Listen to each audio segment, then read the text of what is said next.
Hello and welcome. History is made in Nigeria as the world's largest urea and fertilizer plant is formally commissioned in Lagos. The president says project is in line with government's vision of enterprise promotion and job creation. President Buhari also commissions newly built terminal at the Murtala Mohammed International Airport, says investment in infrastructure and other critical sectors is yielding massive results. Senate set to debate court judgment ordering deletion of Section 84, subsection 12 of the Electoral Act 2022, insists on its powers to make laws. From London, Ukraine's president tells the Italian parliament that his country is on the brink of surviving its war against Russia.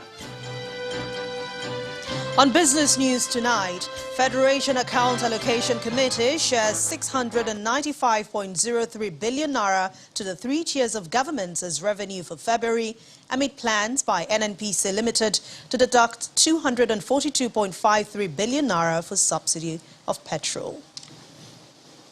On sports news tonight, coach Augustine Eguavoen invites Enyimba's John Noble to replace first-choice goalkeeper Maduka Okoye, who has fallen ill ahead of Friday's FIFA World Cup qualifier against Ghana's Black Stars in Kumasi.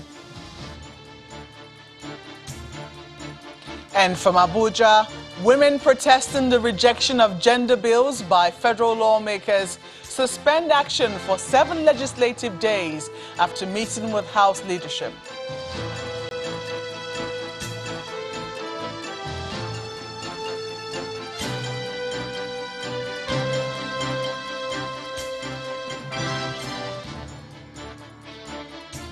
A landmark project never before seen in this part of the world, the 3 million metric tons per annum fertilizer plant built by the Dangote Group in the Lekki Free Trade Zone area in Lagos, has now been inaugurated.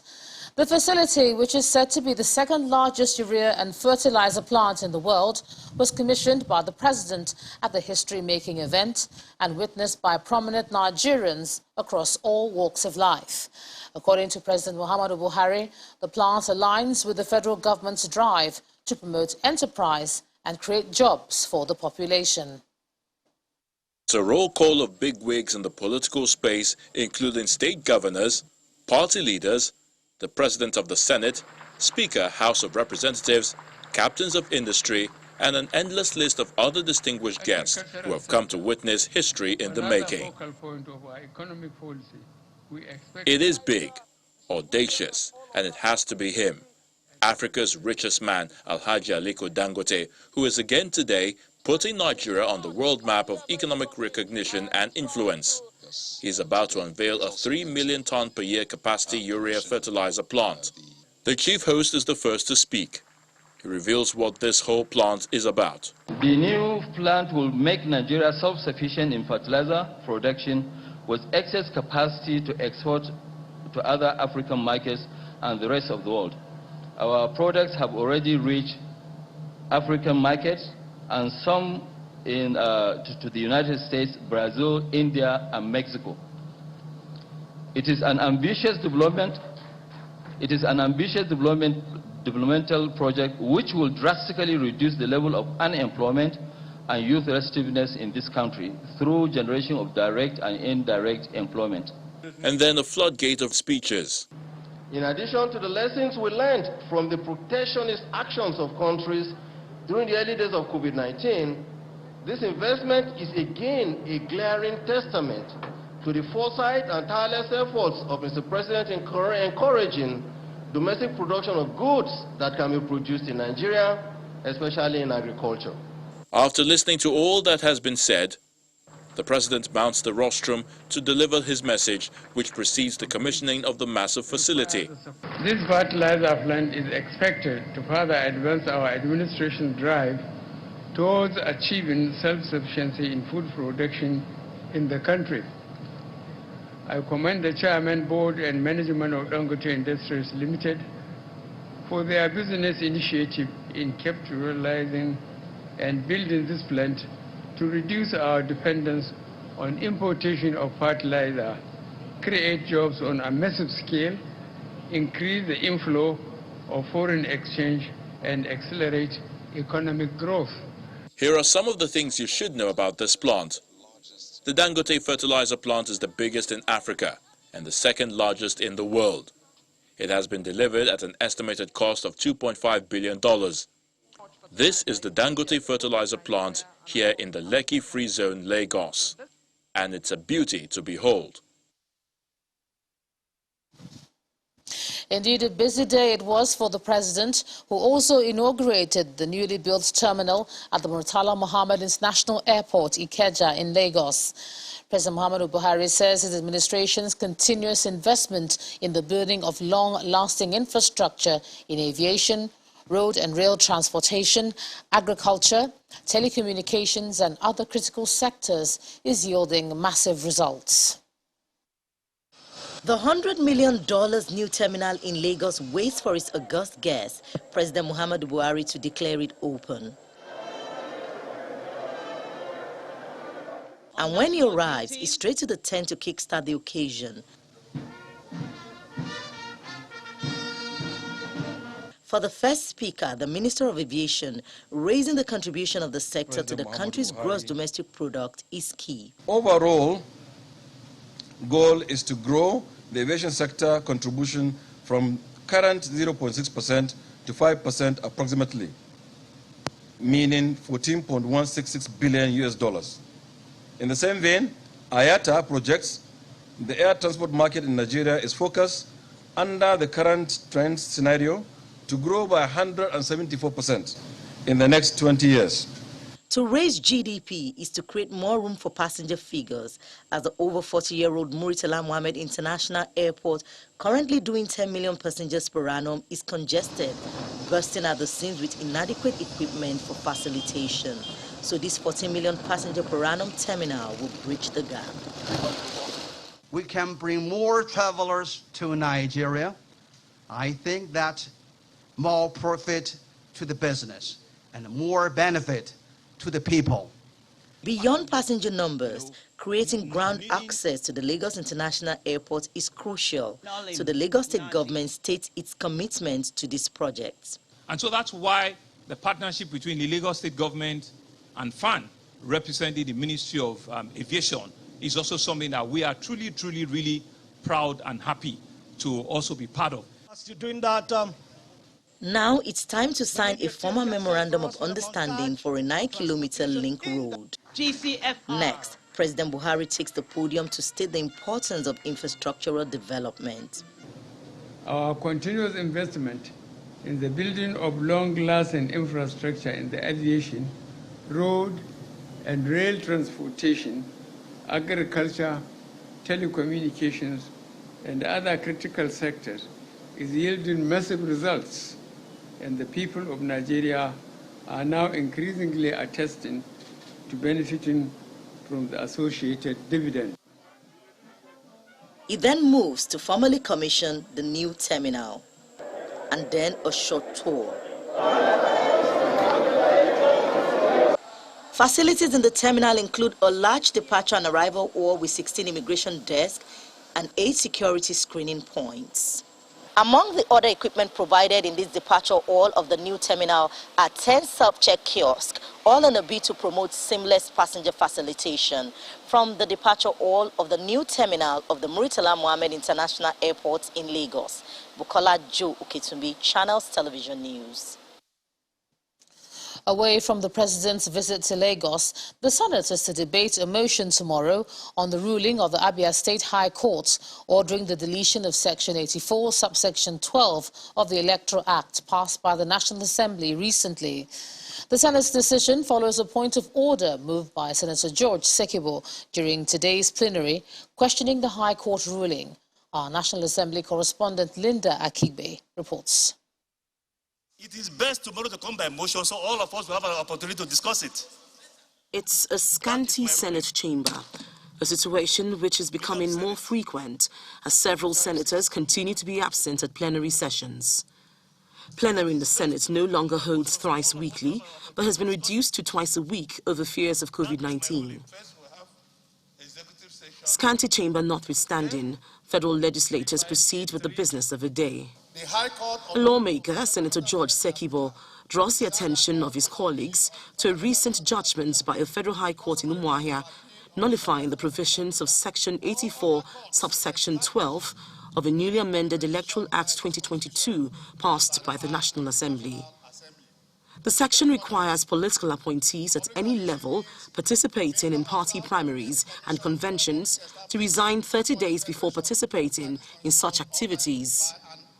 Senator Sekibo is offended by the judgment and wants the Senate to take a decision on it. What the man is relying on in his judgment is not the interpretation of the Constitution. The Constitution defines for us who is a civil servant and who is a public servant. It does not include political appointees. It does not. More so, Section 4 gives us the power to make good laws. Now, Section 228 gives us also the power to make certain laws to guard the independent National Electoral Commission. After the Senate steps down the debate on the proposed motion till the following day, lawmakers shift attention to a motion on the urgent need to check the alarming trend of inhuman treatment and torture of Nigerian citizens by foreign nationals in the country. The sponsor of the motion gives an example of a case of brutality involving a foreign business owner and his workers.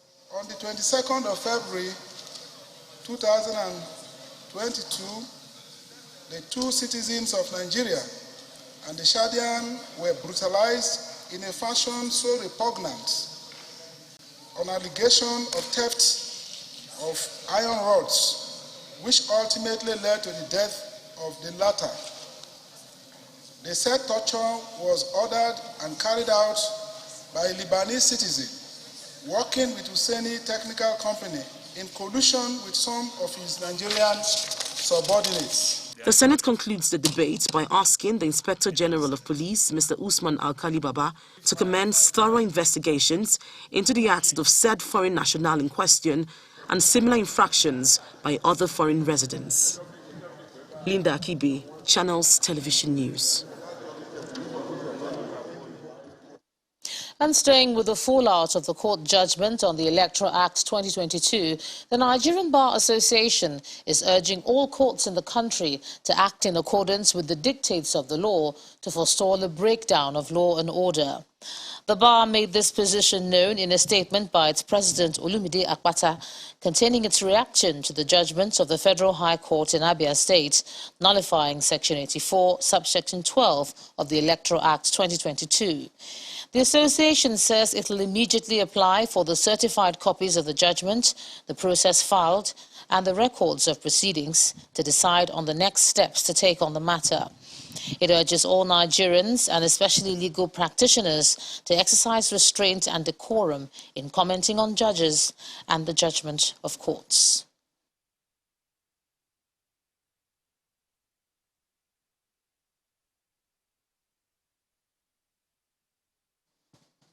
And following the court judgment ordering his removal from office, Governor David Umahi of Ebonyi State has called on his supporters to remain calm, saying there is nothing to worry about as he's confident of victory. Governor Umahi made the call on Monday as he addressed members of the All Progressives Congress following the party's stakeholders and state executive council meetings held in Abakaliki. He went further to give them the assurance that current happenings will not affect the execution of ongoing projects across the state. In part two, after the break, 20 Cross River lawmakers sacked by the Federal High Court in Abuja for defecting to the APC from the PDP file motion for stay of execution, also appeal judgment. That's in a moment. You join us again.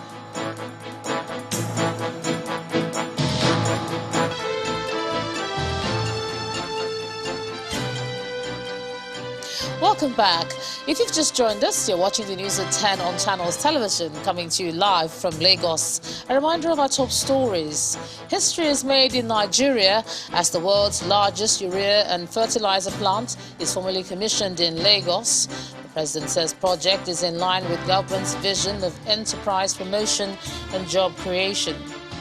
President Buhari also commissions newly built terminal at the Murtala Mohammed International Airport, says investment in infrastructure and other critical sectors is yielding massive results.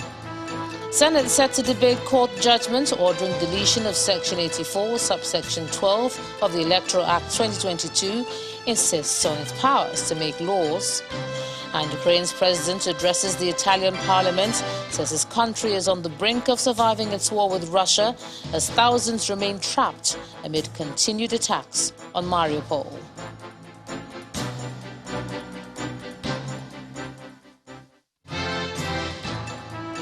Some politics now. Governor Aminu Tambuwal of Sokoto State is kicking against the call for zoning of the office of the president to the south by some members of the People's Democratic Party ahead of the 2023 general election. The presidential aspirant says rather than focusing on the issue of zoning, the party should concentrate on winning the elections, after which power can be shared. He was speaking in Abuja while meeting former presiding officers of state houses of assembly in Abuja. Our correspondent, Empress Simon, reports. Days after consulting with state chairman of the People's Democratic Party, PDP, Governor Aminu Tambuwal of Sokoto State is meeting with former presiding officers of state houses of assembly to solicit their support for his presidential ambition. He believes he's got what it takes to govern Nigeria. I'm here before you this morning to notify you that there is this idea about my aspiration to be the standard flag bearer of the PDP and subsequently, by the grace of God, President of the Federal Republic of Nigeria. What I am coming with, therefore, is my pan-Nigerian content. There have been calls by some members of the PDP to zone the presidency to the south, but Governor Aminu Tambuwal believes winning the election is what's more important. Win election first. Don't win zoning, no. Win election, and then we'll come and sharp out. Because the president and the vice president cannot come from the same zone. They cannot even come from the same region. Am I right? In fact, they can hardly be of the same faith. His sentiment is shared by the former National Publicity Secretary of the PDP, Chief Olisa Metu. Even with the Southeast, our question is, are we zoning to the Southeast to ensure fairness, or are we zoning to a competent Nigerian that will win the general election? I submit that the zoning is about competence and winning the election. Meanwhile, the former lawmakers assure the governor of their support. We are going to consolidate our choice of candidate on the issue of competency. Whether Governor Aminu Tambuwal will get the ticket of the People's Democratic Party to contest for the presidency in 2023 is dependent on the outcome of the party's primaries, which is expected to hold soon. Empress Simon, Channels Television News. The 20 lawmakers from Cross River State House of Assembly who were sacked by the Federal High Court Abuja have filed a motion for stay of execution and an appeal against the judgment at the Court of Appeal, also in Abuja. Both processes were filed by their counsel and senior advocate of Nigeria, Mike Ozekome. The Federal High Court Abuja yesterday sacked the 20 state legislators for unlawful defection from the People's Democratic Party to the ruling All Progressives Congress. In the judgment delivered by Justice Taiwo, the court held that the lawmakers, having abandoned the political party that gave them a platform, ought to vacate their seats. In other legal matters, the Lagos State government has arraigned the driver of a bus rapid transport, Andrew Nice, before the State High Court sitting at the Tafawa Balewa Square area. He was arraigned on 4 counts bordering on rape, conspiracy and murder of his passenger, Oluwabamiche Ayowola. The Director of Public Prosecution, Dr. Jide Martins, told Justice Sherifat Shonaiki that Andrew Nice conspired with others now at large to assault Oluwabamiche and killed her by throwing her out of a moving bus on Carter Bridge. According to the prosecutor, the offence committed is contrary and punishable under sections 411, 223, 260 and 165 of the Criminal Laws of Lagos State 2015. When all the counts were read to the defendant, he pleaded not guilty. Justice Shonoike subsequently adjourned the case to May the 9th, 10th and 11th, 2022 for commencement of trial.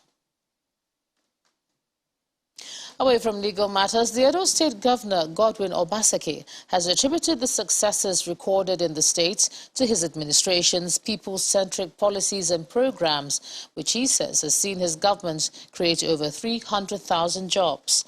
The governor made the comments while delivering a paper at the Nigerian Institute of International Affairs Distinguished Lecture Series 2022. He gave an overview of his experience in governing Edo State and making politics work for citizens. I want to thank It is the Nigeria Institute of International Affairs Distinguished Lectures Series 2022, and guests have joined on site and online to participate. The chairman of the event sets the tone for the day. Whether you like it or not, you must win today, and you must continue to win. On this note, I have the pleasure of respectfully inviting you to come and educate us, tell us the magic to perform, and we want to see how it's going on well. God bless us. The focus of this hybrid event is to sharpen the country's international relations and further deepen its democracy. Please be seated. To deliver the lecture on making politics work for citizens, governance and development, the Edo State experience, is the governor of the state, Godwin Obaseki. He is quick to bemoan the state of the country's politics, which he says has produced stronger individuals and weaker institutions. Almost 62 years, 63 years since Tafawa Balewa laid the foundation stone for this institute. And great Nigerians have come and gone who have managed this institute to date. If they had only thought about themselves and their immediate legacy, we will not be sitting here today. As far as he's concerned, his administration has done all that is within its capacity to reposition the development being witnessed in Edo State today in the area of education, power generation, innovation and agriculture. We placed the people at the center of our politics, which led to huge investments in human capital development, particularly across all tiers of the state's educational system, starting with the Edo State Basic Education Sector Transformation, the Edo Best program, which has transformed the lives of over 400,000 pupils and their parents. He adds that the vision of his administration to create an enabling environment that supports businesses is still intact. This was done by enhancing the work environment, ensuring regular payment of salaries and pensions, improving compensation packages, and creating better conditions of service for public servants. With the lecture done, the governor says he would be glad to see some of the successes recorded in the state replicated at a federal level. Let's cross over to Abuja now. Here's Makwe Ogun Yusuf. Makwe? Hello, Ijoma. It's a truce of sorts, as after weeks of action, the women protesting at the gate of the National Assembly over the decision of the lawmakers to drop 5 gender bills were finally met by the leadership of the House of Representatives today. Following that meeting, the women decided to shelve the protest for 7 legislative days after receiving assurances from the House leadership that the bills would be addressed within that time. Our correspondent Kayla Megwa reports. The protesting women crossed the gates of the National Assembly early and began their chants.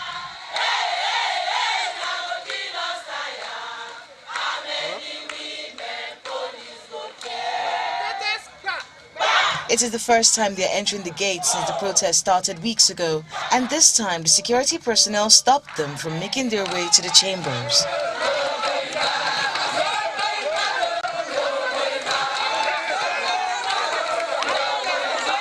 this is clear obstruction of our duties. You can't do this to us. Honestly, you can't do this to us, and it's unfair for somebody like you, whom we've been together all this while out there, and you know it. But for you to now come into why are you afraid of us now? No, I'm not, because you are now compelling us. You want to compel us to start doing things that ordinarily we can't do to our mothers. Seeing as they would not be granted access into the chambers, the women proceed to sit on the road. I think the same police is our friend. I think the same police is your... After sitting for hours, a contingent led by the majority House leader Ado Doguwa make their way to the women with an urgent plea. I am giving you our words once again, that while we will expect you to leave the street, we will also give you a commitment that we will definitely look at these two things as promptly as possible. Three items, yes. These three items, we will definitely look at them within a very, very shortest possible time. If you want to take my words, I'm telling you, within 1 week, 7 legislative days. 7 days, 7 legislative days. The women agreed to the terms and promised to shelve their protest for 7 legislative days. We are going to take you and the leadership because we know you can do it. You are here before God, before men. You have given us 7 days. 7 legislative days. 7 which is about 2 weeks. Yes, 2 weeks. It's about 2 weeks. And what you are asking for us, we understand. You are saying we suspend our strike for that number of days. Our occupation for the number of days. Then we hope that at the end of the 7 days, on our own, we will try as much as possible to reach people in their constituency. We do hope that you would help us to also speak with your members, because it's a matter of voting. And the Senate. And the Senate, because we know that the Senate had voted 2 of those issues that you have 3, which is the citizenship and the indigenship. So we only have about 2, which is the appointment and also the party administration, which we are lobbying with the Senate. We know you have to vote again. And we know it's that vote that will determine what we will do and what happens in future. The women disperse, hoping the Senate joins the House of Representatives in readdressing the gender bills and giving a vote in their favor. Kayla Megwa, Channels Television News. Still ahead on the news at 10, Federation Account Allocation Committee shares 695 billion naira to the 3 tiers of government as revenue for the month of February. That's in business news. Do join us again.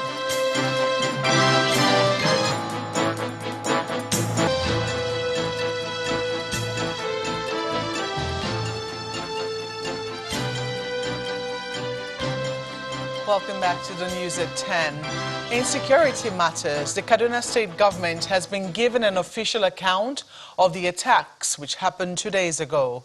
It says that 34 people were killed by terrorists who attacked 4 communities in Kaura local government area of the state on Sunday. The State Commissioner for Internal Security and Home Affairs, Samuel Arua, explains in a statement that the unidentified assailants attacked some communities within Kagoro Chiefdom of Kaura local government on Sunday night. He explains that 34 bodies were recovered by security operatives after search operations and detailed checks in the general area, adding that 2 military personnel were among the 34 casualties. According to the commissioner, over 200 houses and 32 shops were burnt in the attack, while 3 vehicles and 70 motorcycles were vandalized by the armed gang. While commiserating with residents of the affected communities, Governor Nasir El-Rufai asked them to observe the 24-hour curfew in force in the area. The chairman of the National Broadcasting Commission, Mr. John Ube, is asking the federal government to look at developing the 5G mobile broadband, which he says will help in improving the frequency of broadcast stations. Mr. Ube made the call at the 76th General Assembly of Broadcasting Organizations of Nigeria in Abuja. An array of top executives in the media industry, including regulators from across the country and beyond, converged on Abuja for the 76th General Assembly of Broadcasting Organizations of Nigeria, BON. Top on the agenda at this meeting is how to enhance digital migration that would be sustainable in addition to meeting the expectations of all. The chairman, Broadcasting Organizations of Nigeria, speaks on the essence of the program. He asked the federal government to look into issues of developing 5G mobile, as it will aid the seamless migration to digital switchover. For a seamless and total migration, there are of course many elements to be considered. Bearing this in mind, I have to seize this opportunity to reiterate a matter that the Bond Secretariat had previously written to the Honorable Minister of Information and Culture as well as to the Director General of the NBC about it, and refers to the impact that the allocation of C-band spectrum to various telecom operators for the development of 5G mobile services will have on digital broadcast services. Broadcasters and online mediums are advised to maintain core professionalism and good conduct, even as the general election fever picks up.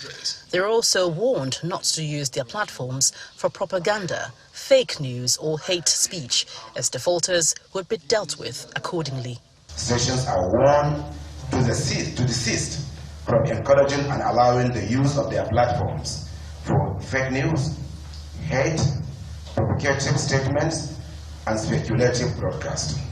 The Commission will not hesitate to sanction any violation of the Nigerian Broadcasting Code accordingly. Other stakeholders highlight the benefits of the digital media service to Nigerians as they explain that it will empower the citizens to live better lives. The federal government of Nigeria has committed enormous resources in funding of sustainable and successful analog switchover. All over the world, where digital migration has been carried out successfully, they have employed the full participation of the private sector to drive it.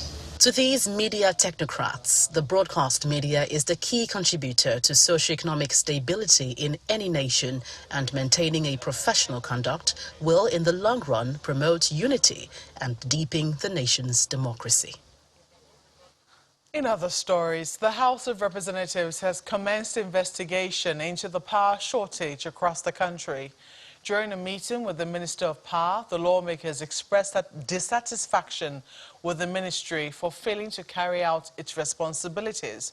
Meanwhile, the Permanent Secretary of the Ministry, Mr. Nebeolisa Anako, who represented the minister, informed the committee that electricity generation currently stands at 3,582 megawatts.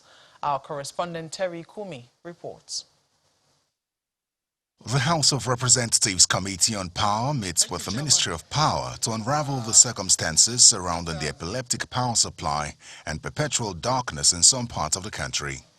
The Minister of Power is represented by the Permanent Secretary, who gives an overview of the current state of electricity supply across the country. Recent events have seen a temporary crash in generation by about 1,600 megawatts. This loss is now gradually being recovered.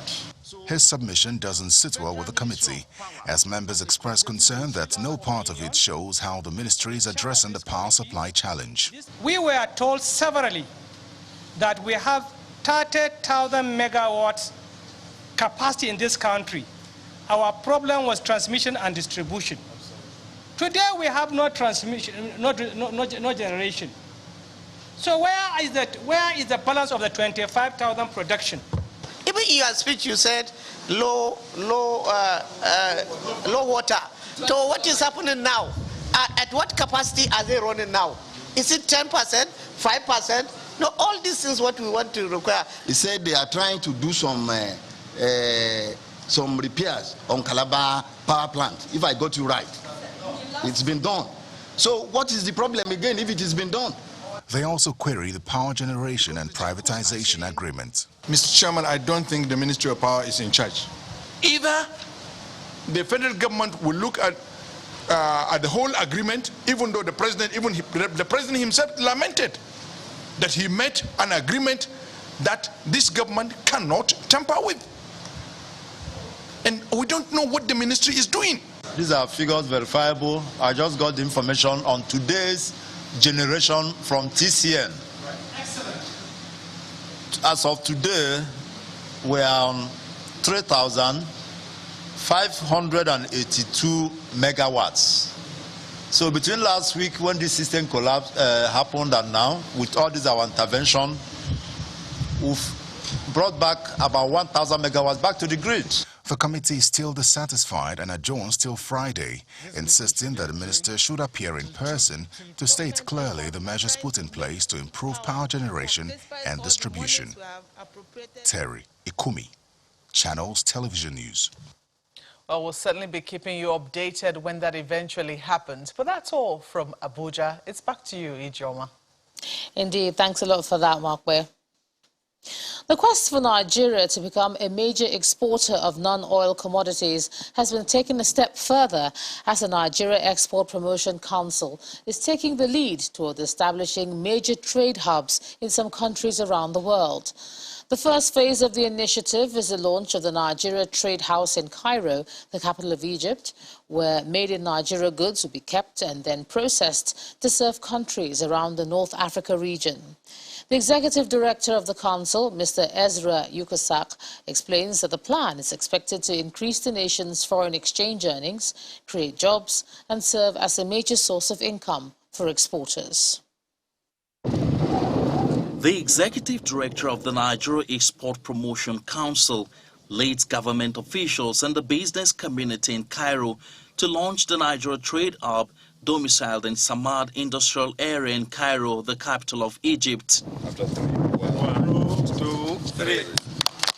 After the cutting of the symbolic tape, officials of the council are led on a tour of the facility where commodities such as sesame seeds, ginger and granite will be processed and packaged for onward distribution to countries in the North African region and even beyond. The idea is to reduce the percentage of oil exported from Nigeria. The Trade House is one of the council strategies aimed at increasing Nigeria's international market share and growth. You will agree with me that with the ever-increasing challenges bedeviling oil production and distribution across the globe, Nigeria needs aggressive marketing to increase productivity and enhance expansion and facilitate growth through non-oil exports. Trade figures in the fourth quarter of 2021, according to the National Bureau of Statistics, came to 11.7 trillion naira. While export trade is put at 5.7 trillion naira, import trade stood at 5.9 trillion naira. The Egyptian communities are promising better times for Nigerian exporters, especially in the areas of processing and packaging. This is expected to change the current narrative. This opportunity will definitely create jobs, create a stable economy, and bring back the trust and the respect of the Nigerian commodities. And for Nigerians in Egypt, the project is one that demands their commitment. All these agreements to be signed will give this kind of partnership an enabling atmosphere of cooperation, and it will make businesses at ease. This is something we've been talking about, and it's giving us a very new beginning. We have the privilege to discuss with other NIDO chapter presidents in Africa, and also even in North Africa. Export for survival. That's the latest drive of the NAPC and the federal government. This is expected to boost the nation's export as well as improve foreign exchange reserve of the government. For some more business news, here's Anne Waudu. Banking, so easy, so simple. Dial *894# now to experience it. You first, First Bank.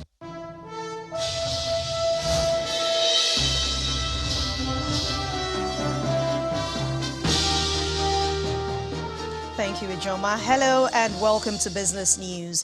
695.03 billion naira. That's the total amount the Federation Accounts Allocation Committee has shared to the 3 tiers of government as revenue for the month of February. The amount is slightly higher than the 574.6 billion naira it shared in the month of January.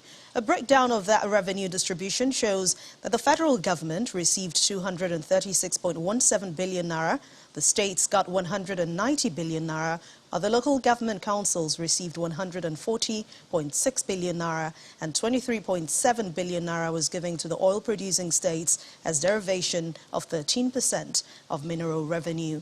Meanwhile, the Nigerian National Petroleum Company is proposing to deduct the sum of 242.53 billion naira from the current revenue allocated by the FAC as the amount spent on the subsidy of petrol. The House of Representatives has asked the Central Bank of Nigeria to reinforce the use of coins on Nigerians in order to tackle price inflation and stabilize the economy. And this is coming about 15 years after the coins were last introduced by the CBN. The resolution, which was made during today's plenary session in Abuja, follows a motion moved by a lawmaker, Umar Lawal, representing Toro Federal Constituency of Bauchi State. We head straight to Nigeria's stock market. It ended the day negative, so it's red today. Sentiments closed today's trading session. Profit-taking continued to take center stage on prices of listed equities. Layo Adegoke has the details.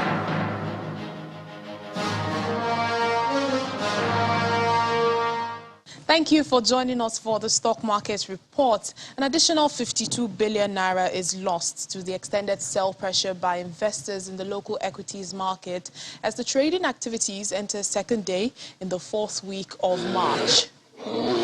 Well, it appears that investors' interest for stock is waning, and I say this because the impact of the sell-off was felt across the 5 key sectors of equities on the NGX, particularly the consumer and insurance counter, which dropped by more than 1%. All these contributed to the 0.20% decline on the market's main index. Let's take a look at the activity chart. We can see that the volume of shares transactions carried out today was higher by 42.10% at 303.48 million units. At the same time, the value and total number of deals also ended in the green, up by 45.87 and 2.90% each. The share price of Nigeria Police Microfinance Bank tops a list of 16 gainers, up by 9.52%.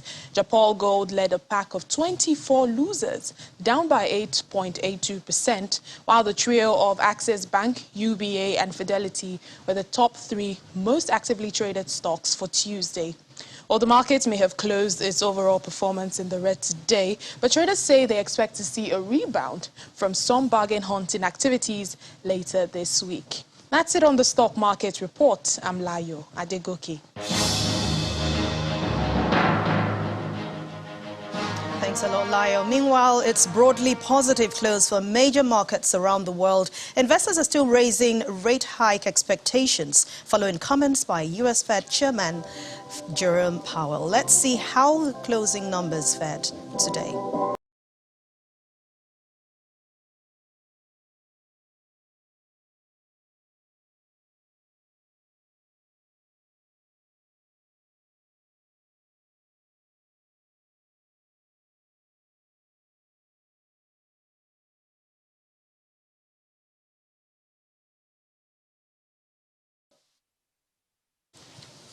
And that's business news for tonight. Thank you for watching. I'm Anne Mwawado. The rest of the news at 10 continues now with Ijoma.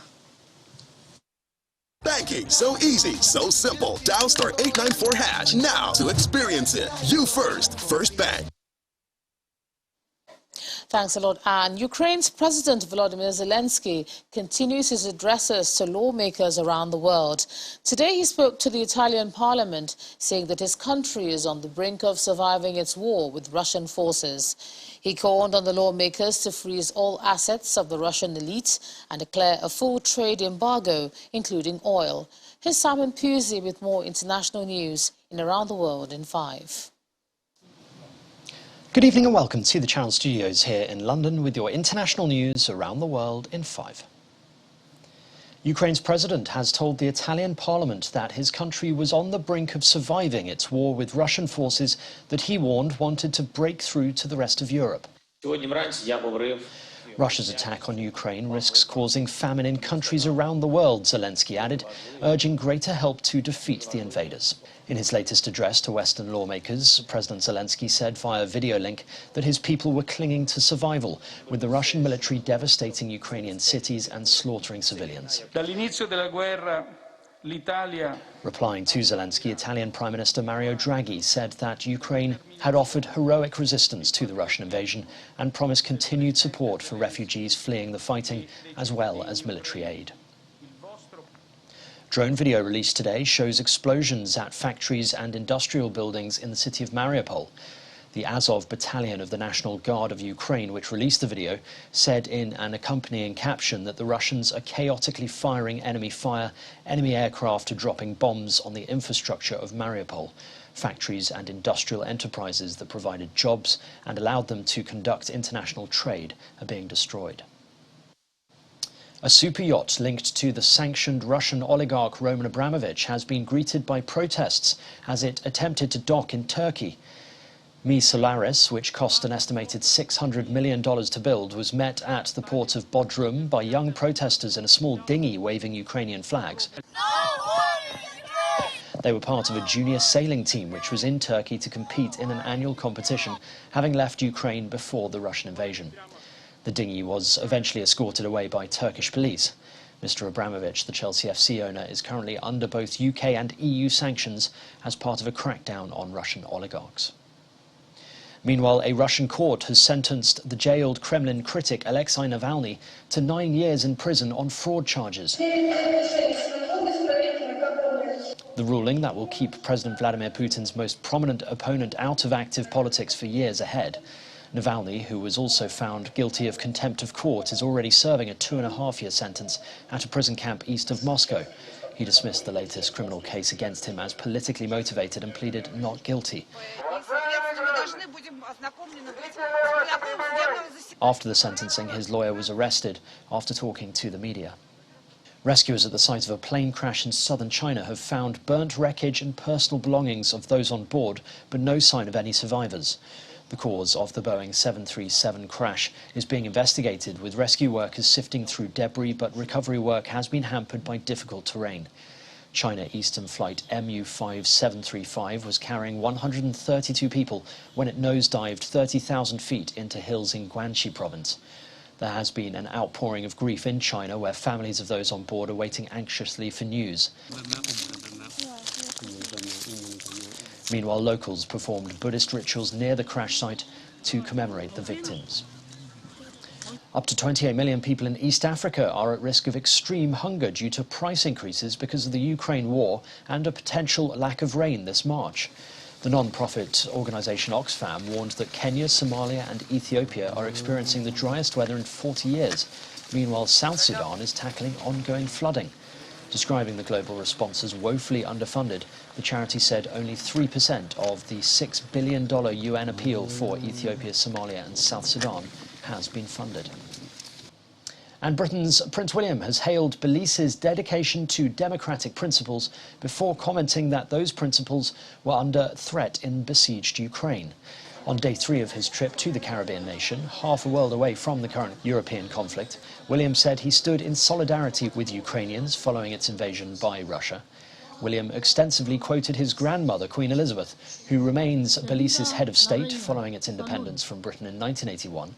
The arrival of William and his wife Kate to the Central American country on Saturday coincided with the celebration of Queen Elizabeth's 70th year on the throne. Belize may be small, but your rich blend of ethnic groups contributes to the harmonious tapestry of life. Integral to this is your belief in upholding democratic values, which you have protected so proudly for over 40 years. To quote your own national anthem, Belize is a tranquil haven of democracy. And that's your international news around the world in 5. Now back to the Channel Studios in Lagos.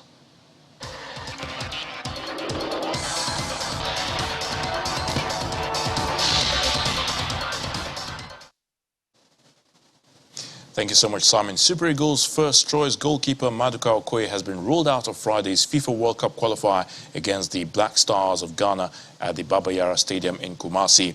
Now, the goalkeeper, who was in action in all Nigeria's 4 games at the African Nations Cup in Cameroon in January, is now ruled out of the 2-leg clash owing to illness. Coach Augustine Eguavon has extended invitation to the Eyimba FC goalkeeper John Noble to join the squad. Noble is expected in camp on Wednesday.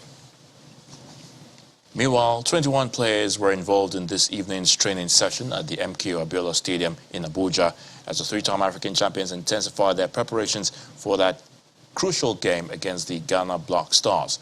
Now, the latest player to arrive camp is Napoli's forward Victor Osimhen, who missed out of the African Nations Cup in January owing to injury. The team will depart for Kumasi on Thursday. Sweden's all-time record goal scorer Zlatan Ibrahimovic is preparing to pass the torch to a new generation of young players such as Anthony Elanga as his side prepare for their World Cup playoff against the Czech Republic. The 40-year-old recalled playing with the Manchester United winger's father Joseph for Malmo over 20 years ago, and is now sharing a dressing room with his son. And world number 5, Rafa Nadal, will be out of action for up to 6 weeks due to a stress fracture of the rib, denting his build-up to the French Open in late May. Now, the 21 Grand Slam singles titles champion complained of a chest issue during his run to the final of the ATP 1000 event in Indian Wells, California, last week.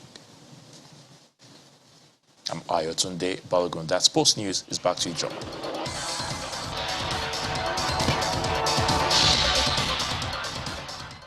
Thanks, Ayotunde. And the main news again. President Muhammadu Buhari today inaugurated the 3 million metric ton per annum fertilizer plant built by the Dangote Group in the Lekki Free Trade Area zone of Lagos State. He also commissioned the newly built terminal at the Murtala Mohammed International Airport in Ikeja. Also today, the Senate is set to debate the Federal High Court judgment ordering deletion of Section 84, subsection 12 of the Electoral Act 2022, just as the upper chamber insisted on its powers to make laws. And that's the news at 10 tonight. Thanks a lot for staying with us. I'm Ijoma Wenyato. Good night.